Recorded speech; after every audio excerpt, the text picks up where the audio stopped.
Hello, everyone, and happy Earth Day. I want to welcome you all to today's webinar, Net Zero Case Study, Stevenson High School Edition. My name is Liz Wimmer, and I'm a program manager for the Illinois Green Alliance.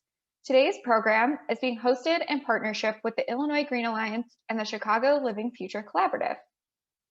We're glad that you could join us here today to hear from the Stevenson project team as they discuss their experience and lessons learned for designing and operating a net zero building. We have over 100 people registered for today's webinar, so thank you guys all again for being here. I'm going to briefly run through today's agenda, and then we're going to hand it over to the case study, to the project team for the case study and panel discussion, and then we'll wrap up today's webinar with a Q&A. So first, I'd just like to recognize our speakers. We've got three individuals from the Stevenson project team who will be sharing their experiences today. We have Sean Carney, who's the Assistant Superintendent for Business Services at Stevenson High School. We have Lois Vitt, the Chief Sustainability Officer for Wight & Company, and Wesley Prete, who is a project architect and also works at Wight & Company. Just a few housekeeping things before providing a little bit of a background on today's host. Just so you all know, you've been muted, but please type in any questions that you have into the Q&A. And at the end of today's discussion and presentation, we will have time for Q&A. One of our programs committee members, Jason Meyering, who helped coordinate today's event, is going to be helping facilitate. And in that time, we'll be referring to the Q&A for any questions that you guys have come up with throughout the presentation. I also wanted to let you know that we'll be recording today's webinar and sharing that with you in a follow-up email after today. So just to give a brief introduction of one of our hosts for today, the Illinois Green Alliance. And our organization is a membership-driven nonprofit, and we advance green buildings and sustainable communities for all. We do that in a few key ways. We host education programs like today's webinar. We also do building tours and panels, and hopefully you'll be able to do some of those later this year. And then we also engage community organizations and partner with organizations across Illinois. A lot of that can be seen in some of our volunteer work, where we're working with buildings and communities across Chicago.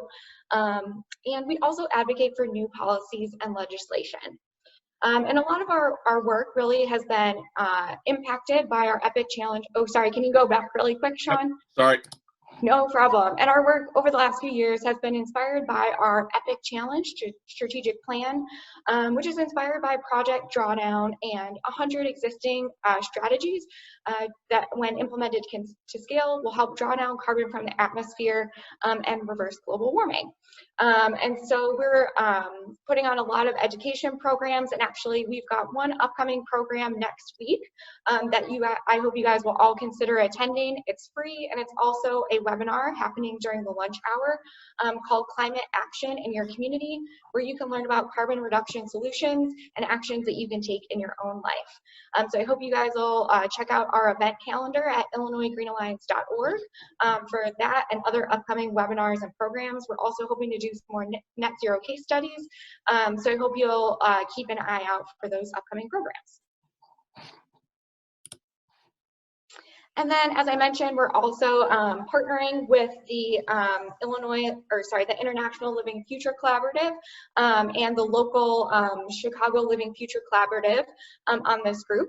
The Chicago Living Future Collaborative is working hard to deliver quality programming to the members of Illinois Green Alliance and the rest of the Illinois Green Building community as it regards to International Living Future Institute and their programs, such as the Living Building Challenge, Zero, which this project has pursued, and CORE. As a reminder, members of Illinois Green Alliance are eligible for a complimentary basic membership to ILFI, and if you're interested, you can also join the Chicago Living Future Collaborative. So if you have any questions, you can contact my colleague, Katie Kaluzny at Illinois Green Alliance to learn more about how you can get involved. So thank you all again for joining us, and now I'd like to hand it over to the project team for the case study and discussion. Thank you, Liz. As she mentioned, my name is Sean Carney. I am the Assistant Superintendent for Business at Stevenson High School. And we started the project that we're going to talk about. Oh gosh, it's probably 4 years ago now. But the project was recently opened in August of 2019, so just this past August. So what we're going to focus on today is why did we choose net zero energy? We'll go through a little description of the project and talk more about how we're emerging to, how we're going through the phase right now of trial or testing to ensure that we become verified. And that how we'll finish up with how we're going to talk about education and this edition relating to education before we go ahead and get to some Q&A. So really the big question becomes why net zero? And I think before we kind of get there, you should know a little bit about Stevenson High School.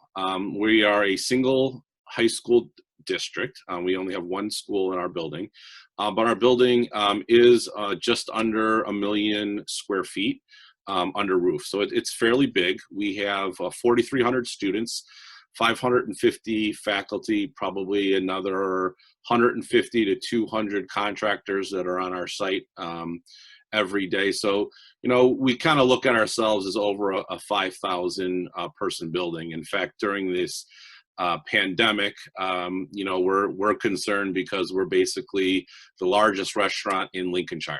And so, when you talk about opening back up, whenever that may be, that's something that, of course, is a concern of us. We started our existence in 1965 and have had many, many additions. I think the last count is 18 different types of additions to our building. And we are, one of the top-rated high schools in the nation. In fact, this past year, we received our 5th Blue Ribbon Award. And so for those of you that are in education, you kind of know what that means. If you aren't in education, what I'll say is that in order to achieve a Blue Ribbon Award, you have to show significant improvement from the previous time that you won the award. And I think that's one of the hallmarks of Stevenson High School is the fact that we are constantly looking to improve upon what we're doing. And that does include our facilities. Our facilities are, they're a tool that's used in education. And so as education changes, as we deliver education, the manner in which we deliver education changes. And as students' learning or their desire to learn changes, we need to be responsive to those needs and to what's being asked of us from our curriculum.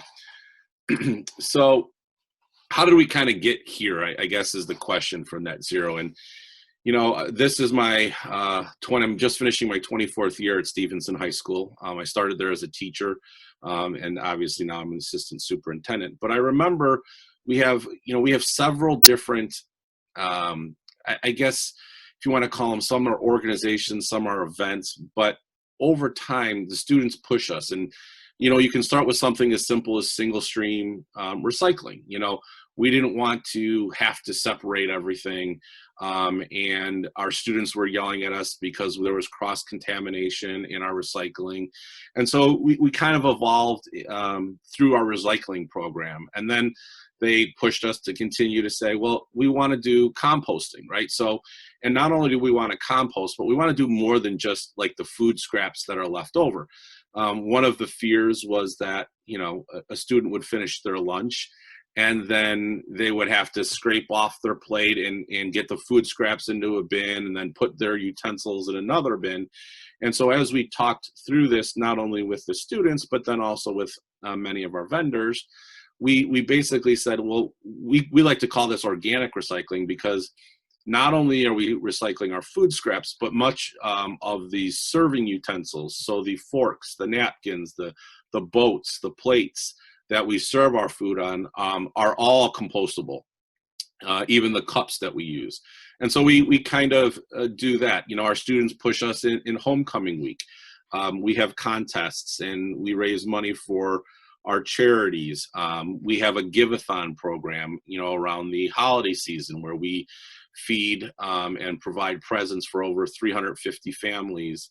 We have a 300-hour club where students have to volunteer. So, we have a green team, which is all based on, it's actually a student green team. I just happen to sit on it.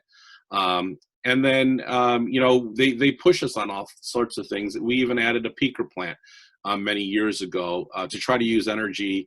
We look at how we're using energy. And I think that's when kind of the light bulb went off, at least in my head, is, our students affectionately call our peaker plant Chernobyl. And so, when we started looking at that, we said, well, why should we just stop with a natural gas power plant to provide additional energy when needed, or to provide that clean energy when ComEd can't?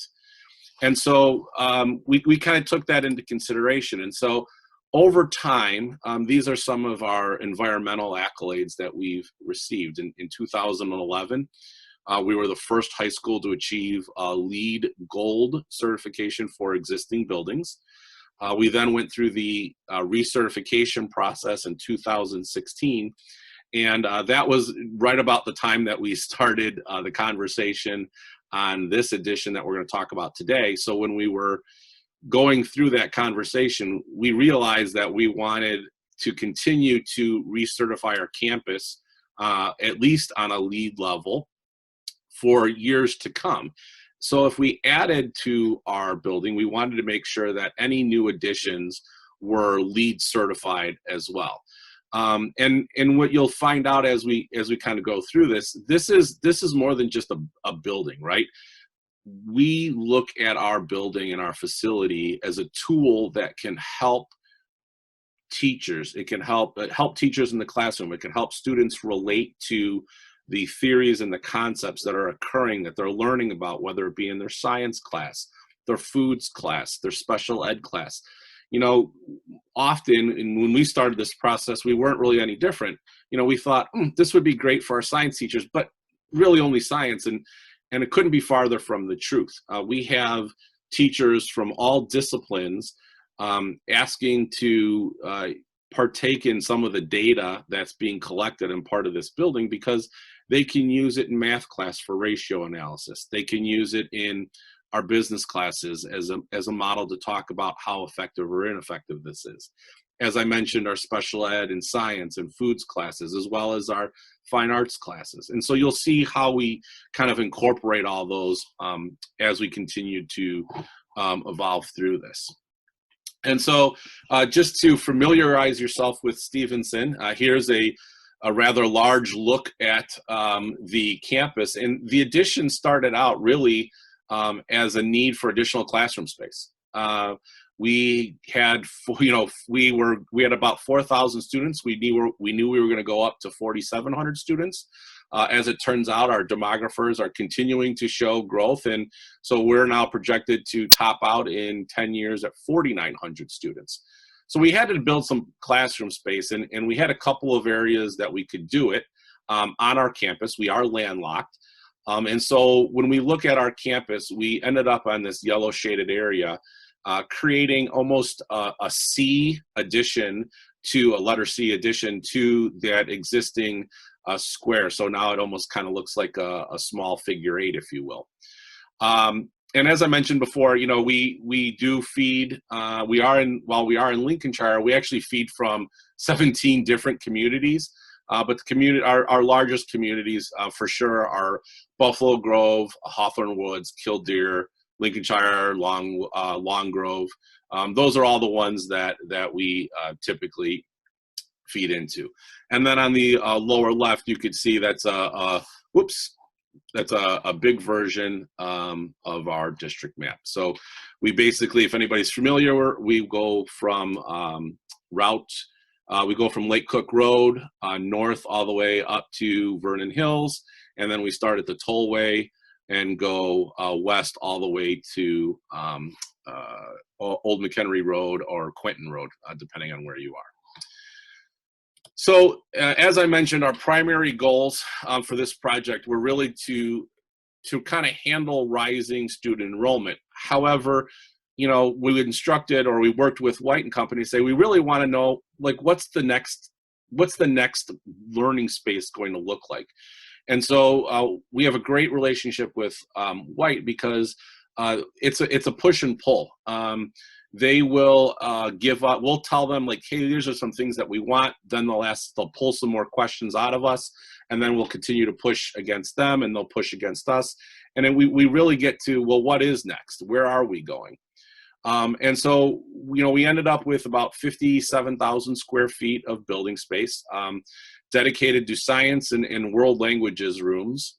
We did an urban agricultural installation, AKA a greenhouse farm, and those are our teaching spaces. We targeted LEED Platinum certification and did achieve that.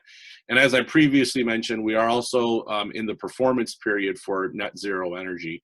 And I believe that we will, in fact, achieve that as well. So at this point, I am going to turn it over to our next presenter. And I did get a question before I do that. And Wes, one quick question is, can I elaborate a little further on the peaker plant for those who are not familiar with how it works? Of course, the peaker plant is a natural gas power plant that we use to provide additional power when ComEd basically asks us to. So if it's a busy, hot day and there's a need for additional electricity, ComEd will ask us to turn on our generators and run our campus from the generators, and therefore it provides them with the it provides ComEd with a little relief for the demand for electricity. Obviously, now that's also going to be supplemented by the amount of energy that's being created by our solar farm. So we typically, it depends on the season, but we will run these anywhere from, 4 or 5 times a year to well over a month. In fact, when I know that storms are out and about and we're in the middle of a high stakes testing, AP test, a state exam, something like that, we'll actually switch to our gas generators. And we'll run that because we know that those are not going to fail, whereas ComEd could take a power bump and we could lose power. So at this point, Wes, I'm going to turn it over to Wes and I'll let him go. All right. Thanks, Sean. I'd like to start by wishing everyone a happy Earth Day and thank you for attending. The East Building addition is 4 years in the making. The design began in 2016. There were 2 years of construction from 17 to 19, and the school opened for the fall of the 2019 school year. As Sean mentioned, we're currently in the performance period for net zero monitoring. It's important to note that a progressive project such as this takes the whole team, many which are still very active during the monitoring period. It's also very important to recognize that it really starts at the top with the owner, Stevenson, and Sean in particular, his staff, his faculty. They all participated in the design at the very onset to really guide this project and integrate the sustainable goals. The East Building addition, which is the image on the lower right-hand corner of your screen, builds on a rich history of additions at Stevenson. We tried to use the existing material palette already on campus, which is comprised of brick, metal, and glass, in similar but new ways.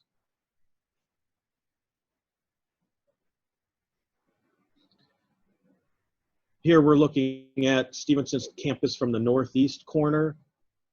The East Building addition is circled on the left-hand side of the screen. Note the very large PV array, some on the addition, but also the majority on the existing adjacent building. Those actually power the addition. And Lois will talk more about the PV array in a little while. Looking at the site plan, it's important to note that the addition really squeezed itself into an existing grass area that was planned for a future addition 20 plus years ago. Staying within the existing curb lines really reduced the impact on the site, and the building inevitably became more vertical than sprawling. A courtyard was created between the addition and the existing building to create an outdoor classroom space, but also to maximize natural light in the addition and preserve existing natural light that enters the existing building.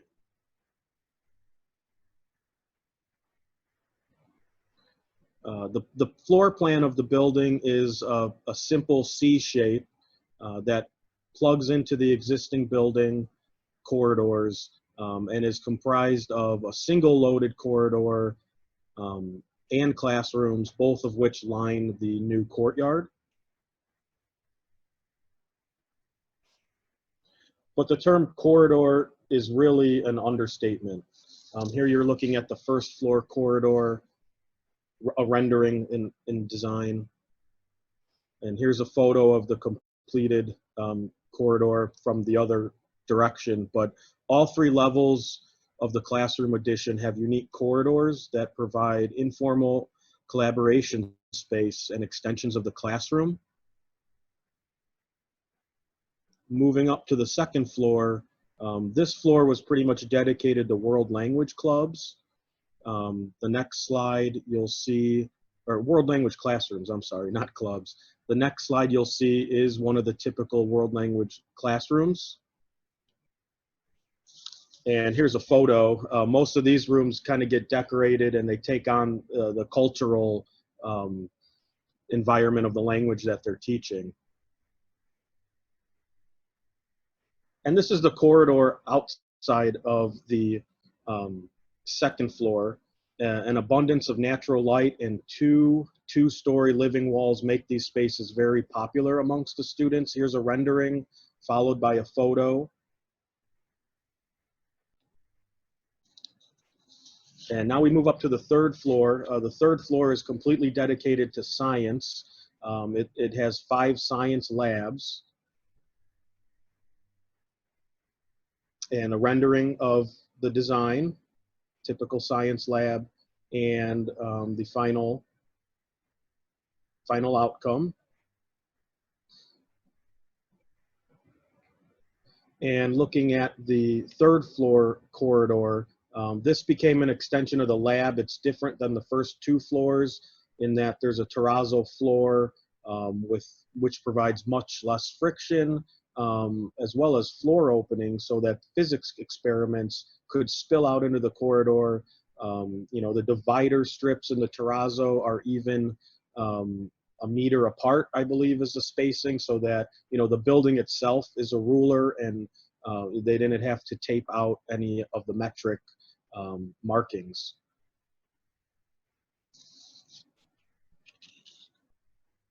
And here's a photo towards the end of construction.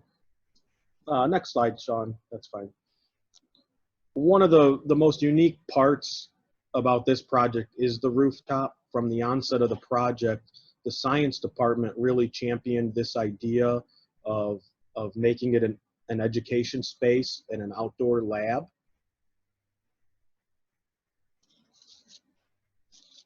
This is an aerial rendering showing PV panels in the foreground, urban agriculture, green roof areas, and a greenhouse in the background.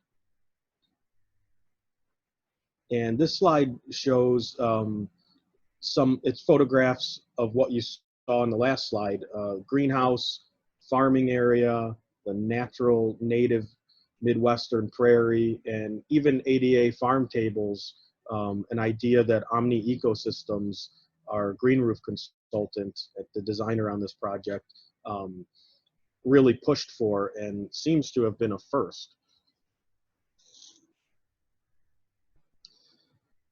Here you see the view of the addition adjacent to the existing building from the northeast, and what a comparison there is between just the amount of natural light versus the punch windows in the existing building.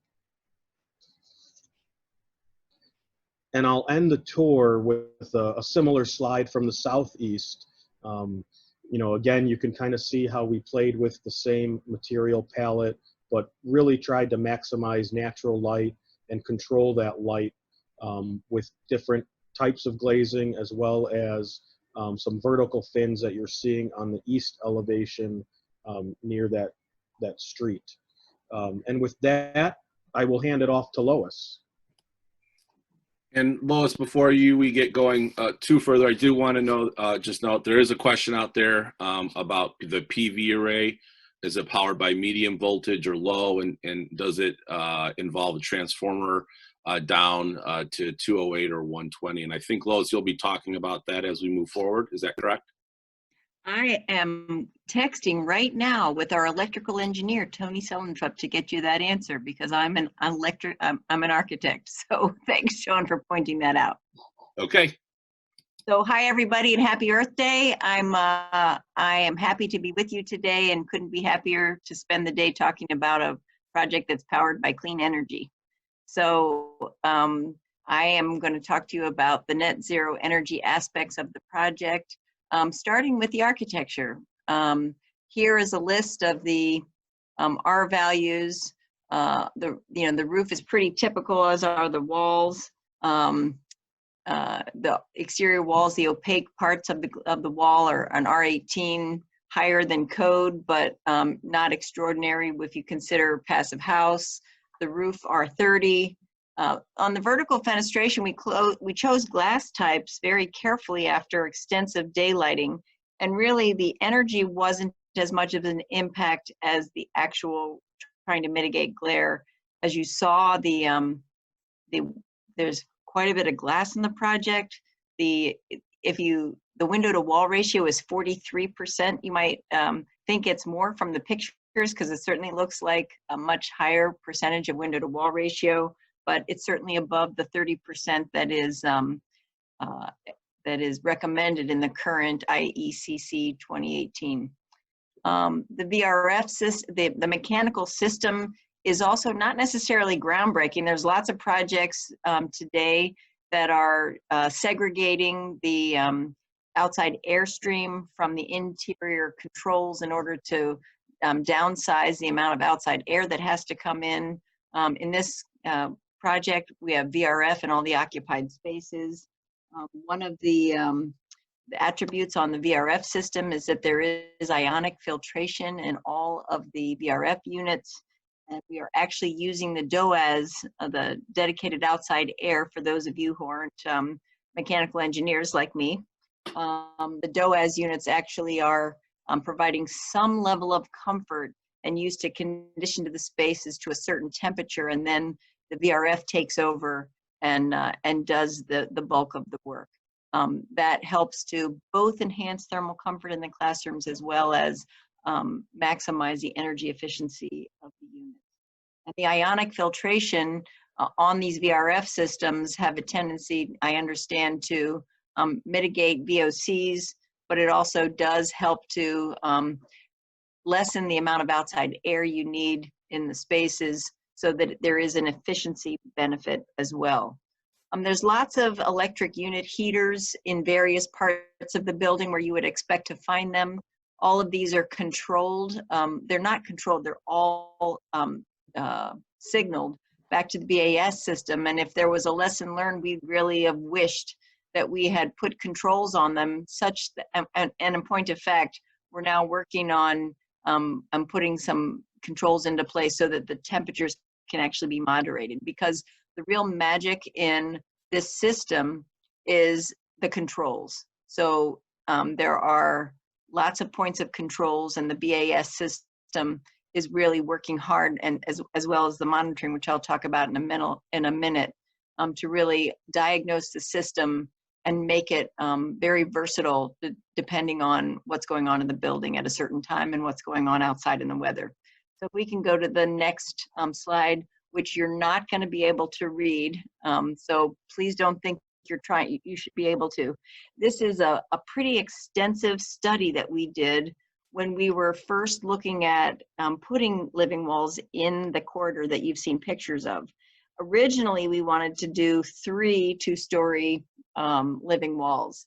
And there is a limit to the amount of living walls that should be in a building based on the humidity level that's added into the space. And so we did experiments where we looked at what the energy implications were, what the humidity and comfort implications were, and what the impact would be to the net zero energy piece of it. And we arrived at scaling the wall back to 2 2-story living walls. It actually reduced the amount of energy required in the heating load because of the additional moisture in the air and the sensible heat load, as well as being an amazing biophilic element that really does create an amazing atmosphere to students who flock to it and really are happy to see it. So this study looked at what we would do. We do have to do some additional dehumidification in the summer load, but we figured out a way to do that that wouldn't tip the scales in the balance for net zero energy. So if we can go to the next slide. Yeah, we did have one question that kind of refers back to the previous slide about what a VRF is. Liz, okay. were you going to answer that, or would you like me to?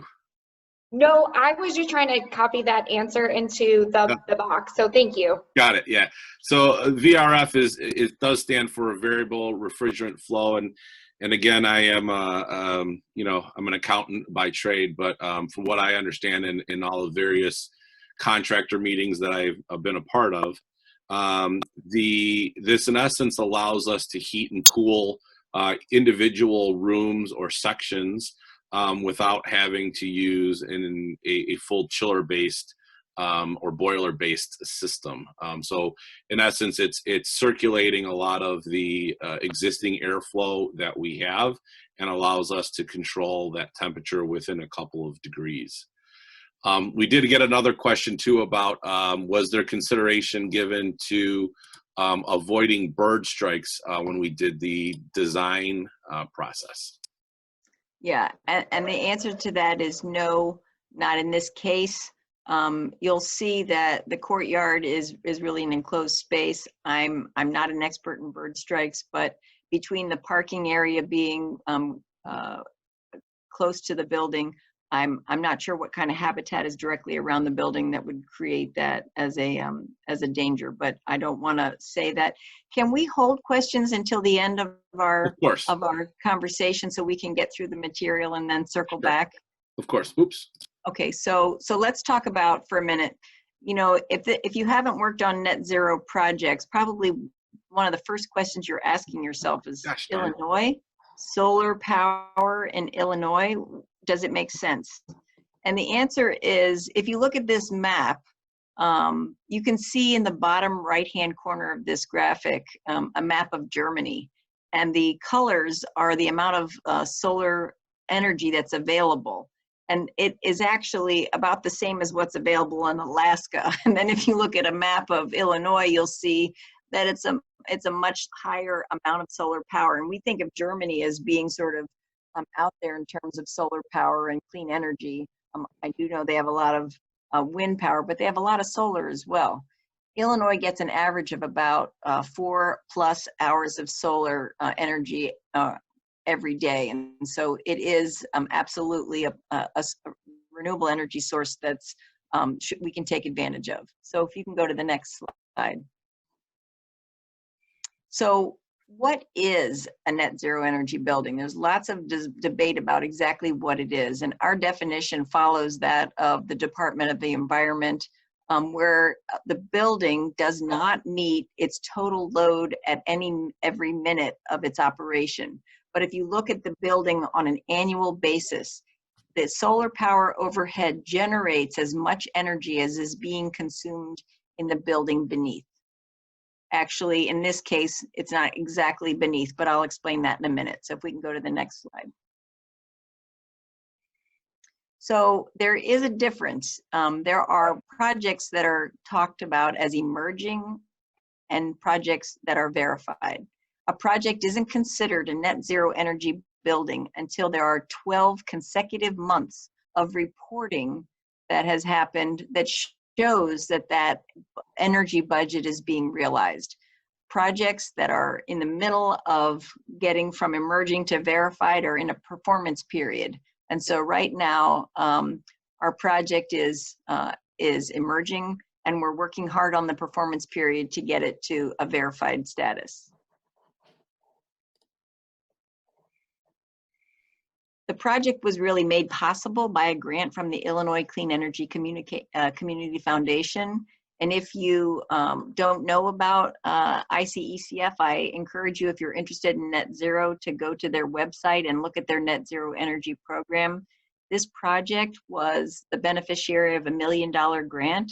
The grant was used not only to pay for the photovoltaics overhead, but also pay for the underlying premium features that were used to help to shed the energy load below. So it's a really wonderful program in that it not only are you sort of calibrating your photovoltaics for the grant, but you're also being able to deliver a higher quality building underneath in terms of energy systems for that.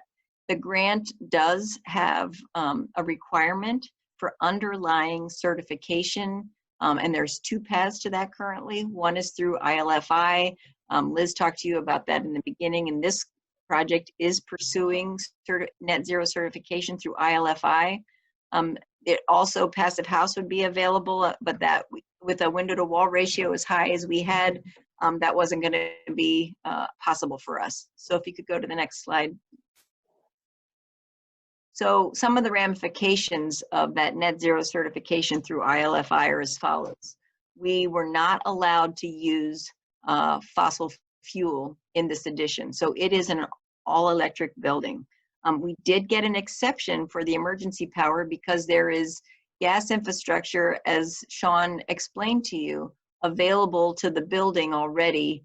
And there is no gas that's actually serving the building itself. But ILFI did give us an exception to continue to use the emergency power instead, to run generators that would power the building instead of having to build new infrastructure. In addition, you saw that incredible green roof installation and urban agriculture program on the roof, which there's a lot of competition for the resource on that roof. And ILFI gave us an exception for scale jumping. So of the existing rooftop area on the East Building addition itself, 75% of the area that wasn't being devoted to the urban ag or mechanical space had to be utilized for solar PV, which we have done. And the balance of that solar array was allowed to be placed on the adjacent buildings. That array is about 485 kilowatt array, which is very large, but the building needs it. And as well, ILFI certification required that we achieve a minimum of 50% energy reduction when measured against the CBEX 2003 code. We only got to 48% better on paper.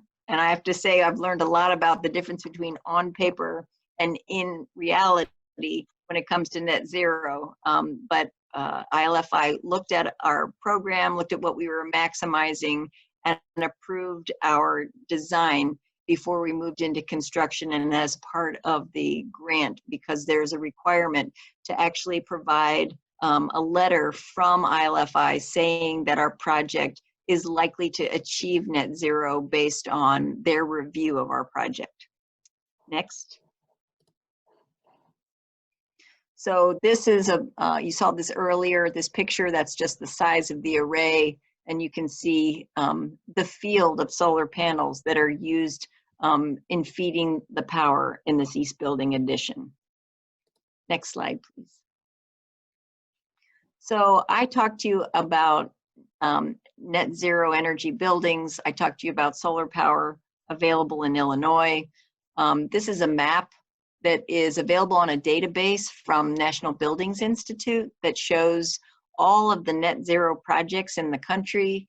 And you can see that there are currently 527 projects that are listed as emerging, and there are 121 projects that are listed as verified. In the state of Illinois, there are none that are verified so far.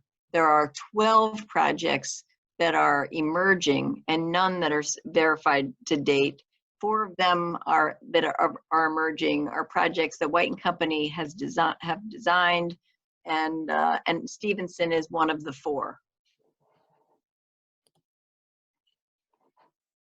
So I really like to say that net zero energy is a verb. It's not a noun, because there's a whole lot of action that has to happen in terms of managing the building and measuring its outcomes, and there's a big team. This picture is actually Butch Cassidy and the Sundance Kids, because sometimes it feels like that when we are working month over month to see how the building is performing. And we have a pretty large team in terms of the ongoing monitoring of the building, which includes Stevenson. It includes Sodexo and Siemens, who are on site on the campus full-time under contract to Stevenson. It's the design team and our energy model, mechanical engineer, electrical engineer, all continue on a monthly basis to participate in the process. We go back to the solar the solar consultant to ask questions, and Gilbane is still on site. The building is still in warranty, and they are the conduit to the mechanical and electrical contractors. And we have a commissioning agent on board, Arrow, that is doing ongoing building commissioning. So this whole team comes together every month and looks at the results of how the building is performing. So I wanted to just make a point that compared to all the lead projects that are out there and all the commissioning work that's done, the commissioning work on a net zero project has a different stripe than a normal, than other regular projects. Commissioning is really ongoing, and it has to start early in the process. The commissioning agent has to come on board. And instead of in traditional, the orange dots on this slide sort of reflect what I think of as traditional commissioning, where the commissioning agent's part of design. They help to define the building and do quality control during construction and design on the documents. And then if you've done enhanced commissioning, they come back once 6 to 18 months when the building's going in the alternative mode and recommission the building. But in net zero energy, the commissioning has to happen continuously, because you can't afford to wait around and see if your building is going to stay on track in terms of its performance period. The grant allows us an 18-month period in which to find those 12 consecutive months. So that's why on the bottom right hand of this slide, it shows you an 18-month energy modeling status. So when you're in the middle of pursuing net zero energy, think about your commissioning agent as somebody who's going to be on the project for a long time during the process. Okay, we could go to the next slide. So how's it going? The blue bars indicate the predicted solar generation on the project, and the orange bars show the actual generation. And we are looking at these numbers every month, and you can see that we're close, but we're still behind on the actual generation. It's been a very cloudy year. There's been lots and lots of times when like January was a record month of cloud cover in Illinois. I think they said in 22 years. So we haven't, we're behind the target, and we'll talk about sort of lessons learned as we go. So the next slide, we're going to look at consumption.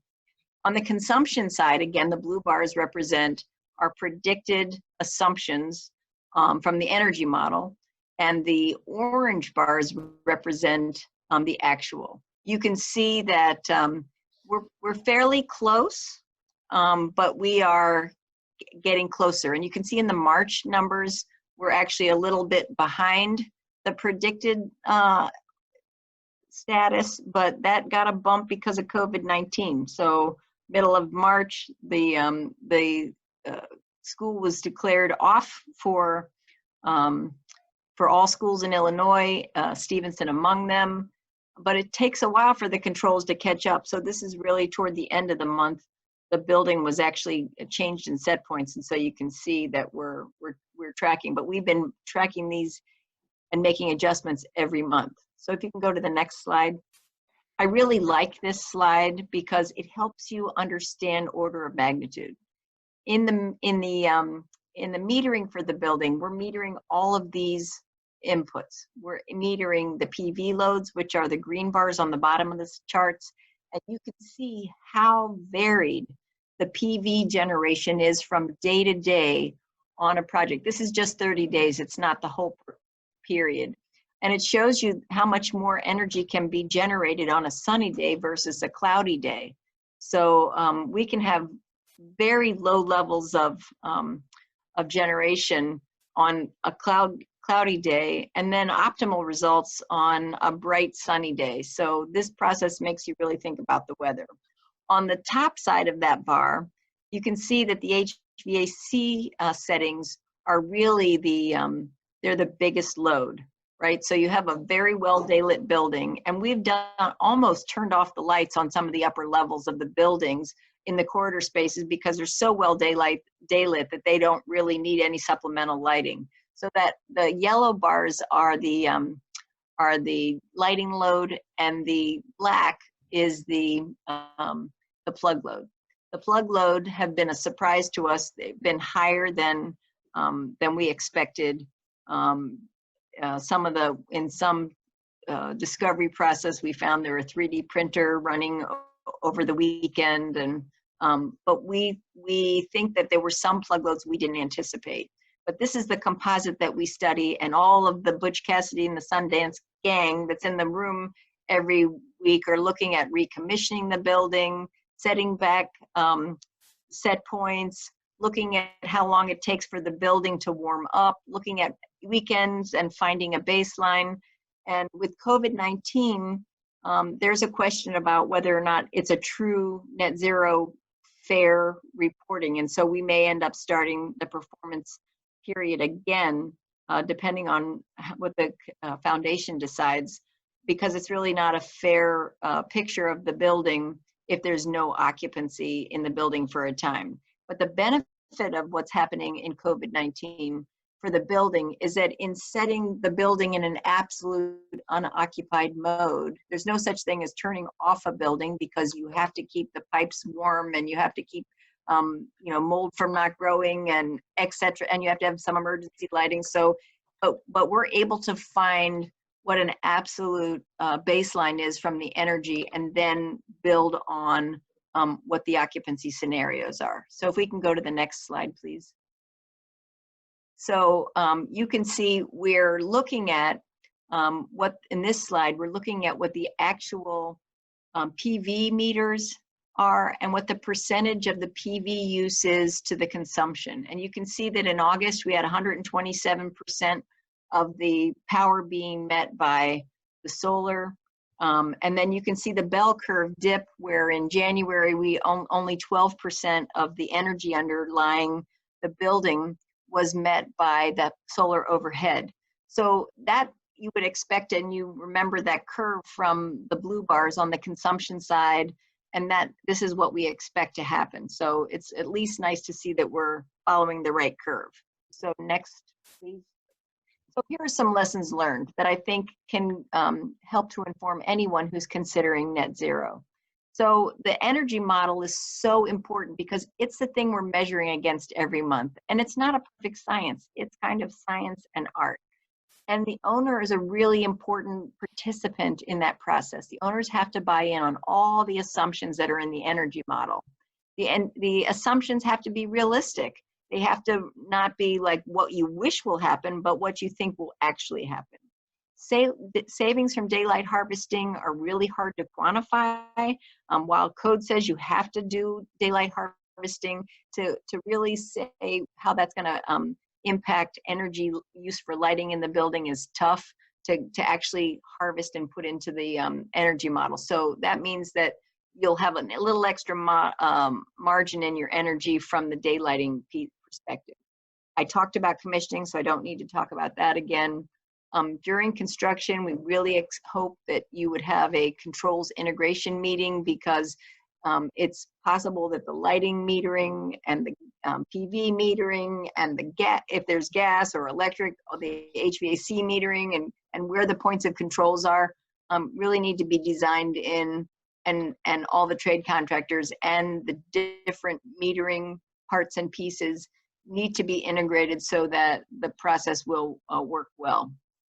And then we planned for about a 10% margin for safety, or a little bit less.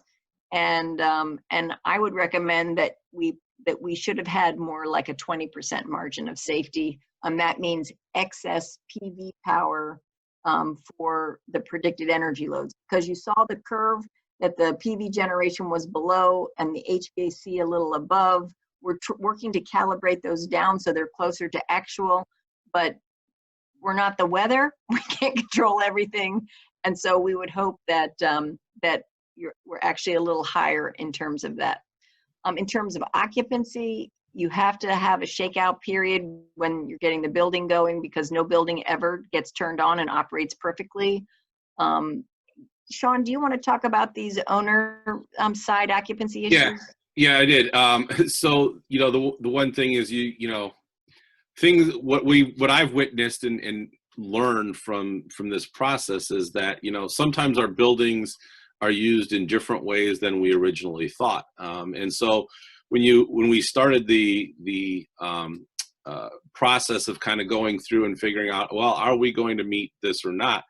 We started to see all of the various things that our faculty members try to do to their building to make their little kingdom, their little home in their classroom. And we found things like bagel toasters, regular toasters, a mini fridge, this and that. And so I think, there needs to be a lot of communication amongst, when I look at myself as the owner in Stevenson, within ourselves, we have to certainly think about how is this really being used, and then let the people know who are actually going to be in there why it's used the way it is.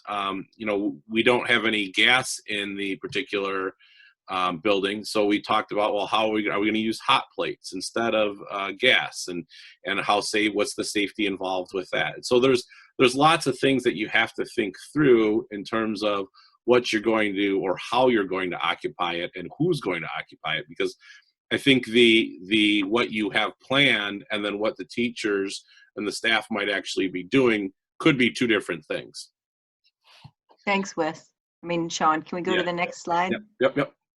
Okay, a couple other more lessons learned. So it's important to know that the energy model assumptions and the way the equipment work might not always align. There are different set points, and the equipment goes off from a different setting than is necessarily built into the energy model. So there is a kind of an alignment that has to happen there, and that can't always be foreseen in the energy model. The first months are full of adjustments, and you cannot wait 30 days to see what the impacts of those adjustments are going to be, because then you find yourself, oh, it helped in some ways, but it didn't help enough. So what's the next thing? Next thing you know, you're months down the road and you're still not meeting your energy targets. So it's got to be a continuous improvement process. Somebody has to monitor all the systems frequently, like on a daily basis. If an inverter goes out, you have a problem. And so you also need to get a couple of extra inverters in stock in case an inverter goes down, because you can't afford not to lose that power. The problems are best solved with an integrated team approach, because there's lots of people who own different pieces of this puzzle. And so having all those voices available to really problem solve is critical to keeping the building on track. Use the warranty period to keep the trade contractors and the equipment manufacturers engaged. That's when they're paying attention the most and can really help you. And maybe you could consider extending the warranty period for that 18 months so that you know that all the systems are operating optimally. The weather is going to be different than the weather model files that you use in the energy assumptions, both for the solar model and for the energy model. But it's not always the weather that's at fault. And you can't always say it's the occupants either, but you will become very weather conscious. We all know when the sun is out and when it's going to be either too hot or too cold. Explore the comfort parameters and see if you can expand the comfort zone. That's a whole nother conversation we could have at another time. The traditional comfort parameters are not necessarily the limits of comfort, and it's worth exploring that because they have big energy winds on the other side. If you think it's hard to be net zero, you're right. And that is because so far it's new and it is difficult. It does require extra energy, but it's worthwhile. So think about all the buildings nobody's watching and think about the energy that we could save there even if they weren't being net zero. And these are the lessons these buildings are teaching us. Thanks. Yep. Back to you, Sean. Yeah, so I'll just follow up because I do want to get to some of these questions. But, when you look at the educational goals, try to be inclusive in the design process as much as you can with all of the educators and students. Students have a lot of great ideas, and I think it's important to engage them as well. And then use all of the designers on there as, they can help with workshops. Advanced metering, provides specific. So not only should you meter on a macro level, but do it on a micro level so that students can specifically see how their one classroom is doing. And then common spaces, two-story atrium architects. It's how do you extend the learning beyond what's in the traditional classroom. All right, so we have a string of questions here, and I not enough time to answer them all. So I'll do the best that I can. How are irrigation and insects addressed with the indoor living walls? I can tell you that it is a closed irrigation system, and Wes, correct me if I'm wrong, and Lois, correct me if I'm wrong, but I believe we have a closed system. As far as the insects go, we have a consultant come in once a month. Not only do they treat the plants, but they're also looking for insects and what's going on as well from that standpoint. And a system in balance doesn't have insects. If a system gets out of whack and it's too moist, or then you have insect problems. Otherwise, it's really not a problem. And we have yet to find any plant in the living wall that shouldn't be there. I'll add that as well. What kind of maintenance systems does a living wall require? We typically, as I mentioned, we have one of our vendors come out once a month, and they'll take a look to see what plants are thriving, what aren't. We'll replace the plants as needed. Let's see, what else did I have? I'm missing a bunch here.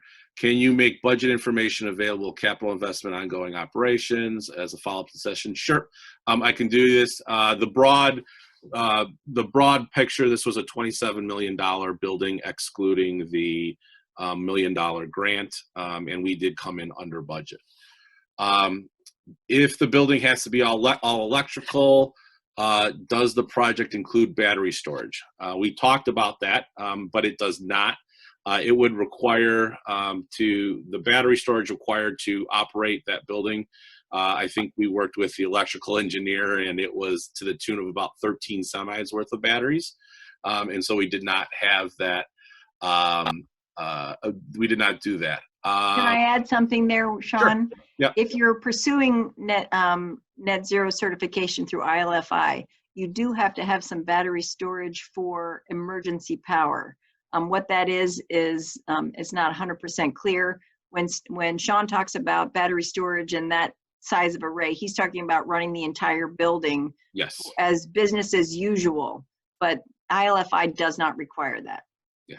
But again, as I told you earlier, we got an exception to use the existing emergency power infrastructure for the campus for it. So we don't have battery storage in this project. Thanks, Sean. Yep.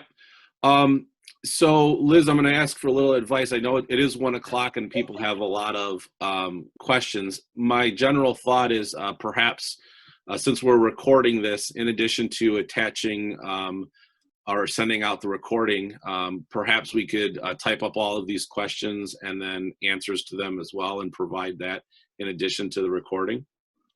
That would be wonderful if you guys are able to provide some additional responses to some of the questions that we weren't able to get to today.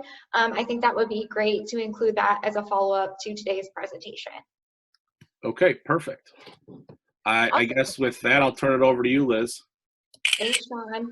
And thank you all again for attending today's webinar, and a big thank you to our speakers, Sean, Lois, and Wes. What a wonderful program and conversation. We're really excited. This was a great way to kick off some programming around net zero projects. Like I said before, we're hoping to do more case studies like this throughout the year. And just one more note before we wrap it up here, we'll be following up soon with a recording and a certificate to help you report, self-report your CEUs, and also providing some of the responses to the questions that we were not able to get to through today's Q&A. So thank you all again. Enjoy the rest of your day, and happy Earth Day.